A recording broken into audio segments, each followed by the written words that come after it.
Hello, guys. Today I would like to speak about an interesting topic about competitive Necros, and that is how to consistently evaluate your picks and why you would pick something. Um, so in this video, I want to compare the standard Necros cards that you would usually always play versus the unplayed ones, and why certain people would like to sometimes go and play these cards, and of course also him, and why it may not always be optimal in a competitive sense. So, first of all, I would like to elaborate on my competitive mindset. It may not be the correct mindset for everyone, but my competitive mindset is mostly that if you want to stop yourselves from losing games that you shouldn't lose, the first point you should look to is your deck. And what I mean with this is a lot of games you know those games where you just like draw, I don't know, three playable cards and then like your opponent has three negates, or if you just completely draw unplayable.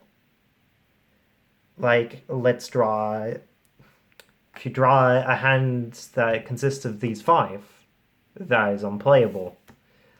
And that is an extreme example, but hands like that will happen.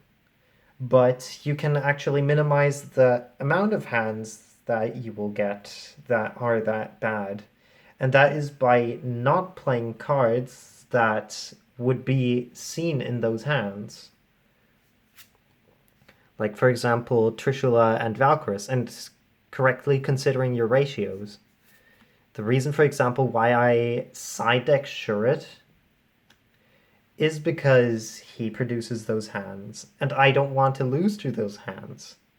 I don't want to lose to a hand where I don't open a ritual spell, I open Shuret, two incantations, and a manja while your opponent has a negate that you know of. There's nothing that would happen about that. And the most efficient way to play around negates, or generally getting to play more, because your win condition is to play. It's usually to play the game. And in order to play the game, you must have a hand that allows you to play the game. So, what I want to compare in this video is how many cards you need to play certain cards in Necros, and sorting them by that. So let's start first of all with the best cards in Necros, which of course are Brionac, Kaleidoscope, Cycle, and Clausulas, and to extension Unicorn. Because those four cards, if you draw any combination of those four cards, you can usually, that is already a playable hand. If you draw any of those four, you can play. Just by like having those targets. You could just play, and you would already be able to play. If you have anything extra, you would already be able to play through one negate or one interruption if your opponent doesn't use his interruption more intelligently. So, and now let's compare this to cards like Mirror, Trishula, and Shuret. Those aren't as playable as those cards here. There are reasons why I personally only play Shuret in the side deck. And that is because if you look at Shuret, he needs, in the best condition, you need at least those two cards to play Shuret. And if you don't draw those two cards, but you draw Shuret, you need three cards to play Shuret. Otherwise, he's just set 1800. He's, I'm going to set Ash Blossom. Think about it. That's how effective he is in your hand if you do not have those openers. And now let's look at the extreme. Those guys here. I see people play Gungnir. I see people play Decisive Armor. And I see a lot of people play Valkyrus. I mean, look at Valkyrus. He's a solid card. He has 2900 attack. He has a tribute effect. But, and now here comes the point. Valkyrus has restrictions. And his restrictions are not only in the card text, not only that he cannot be summoned by tributing level 8 monsters, but his level 8 is also a restriction. Because look at those cards. Unicorn is at 1. So how do you intend to get a 3 and a 5 with your Nekroz engine? The answer is because you're not playing Catastor, because this card is garbage. You are definitely not playing any way to do it. You need to rely on incantations to usually summon him, or on Sure It, which again is a 3-card interaction. You need 3 cards to play Valkyrus. Trishula is a little bit more interesting because he's as playable as Sure It, I'd say. But he's also a really strong card. You know, banishing 3 cards, that is a +2 in my book. So, like, Trishula can be played with 2 cards if you draw Brionac, because Brionac search, Klaus search, mirrors special Trishula by banishing both. And you have to rate those cards and think about what happens if you play those cards. Because if you draw those in the wrong situation, they're bad. If you draw them in the right situation, oh god, that's nice. Oh, I love it when I draw Gungnir and my opponent draws the 1 of Raigeki.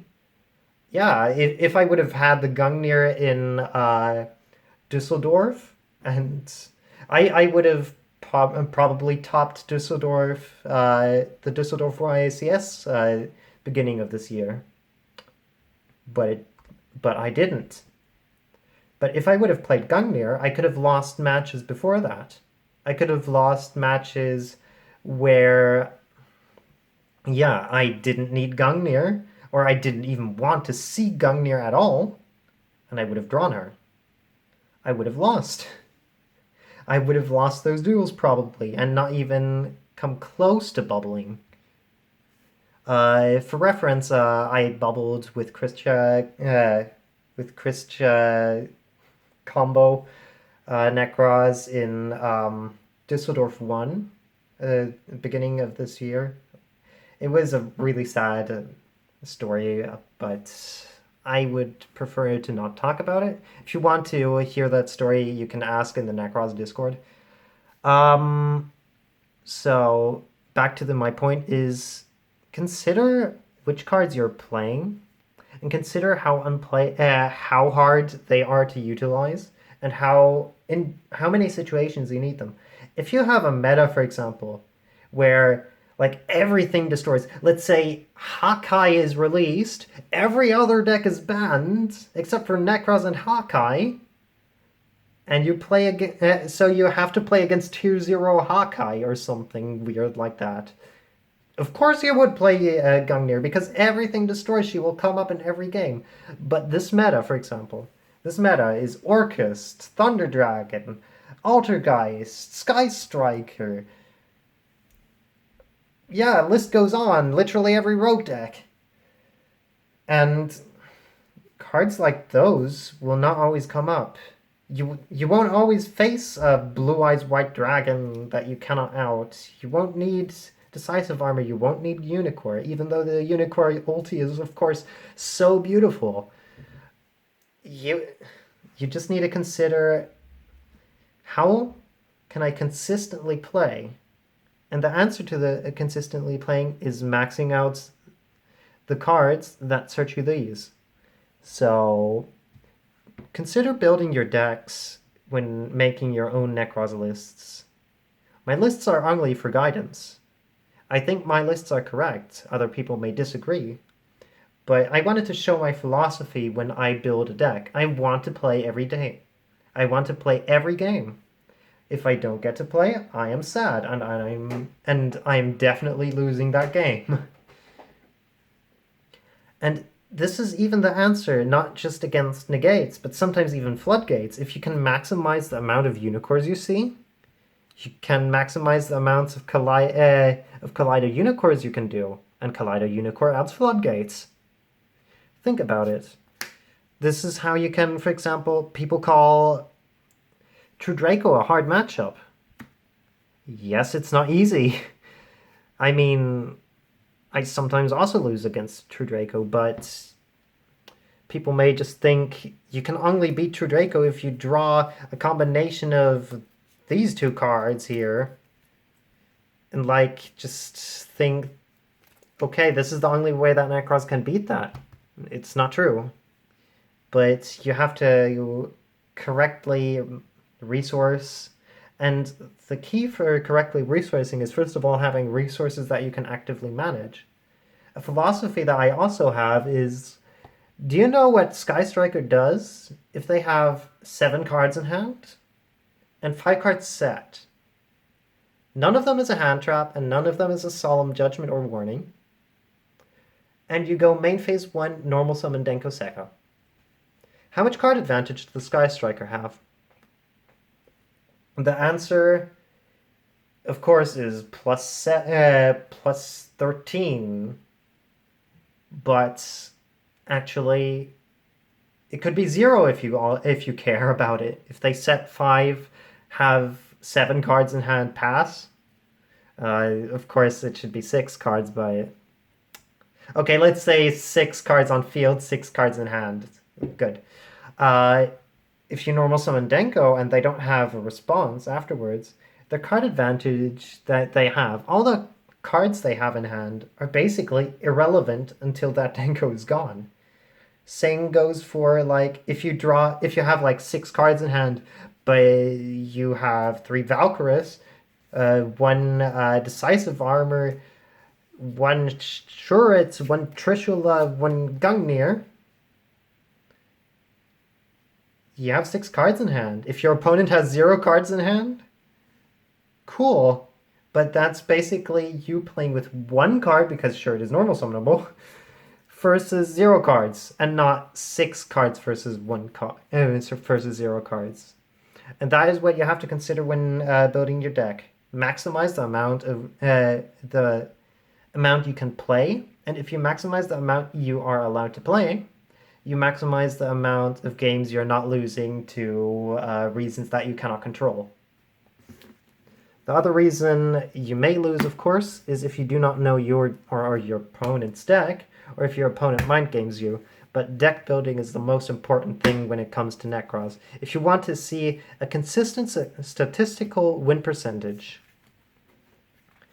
then go and play Nekroz as consistent as possible, and not as a brickfest with 3 Zaborgs, 1 Christia, 1 Vanity's Ruler, and I don't know, 20 hand traps. You will not play that much, I can tell you.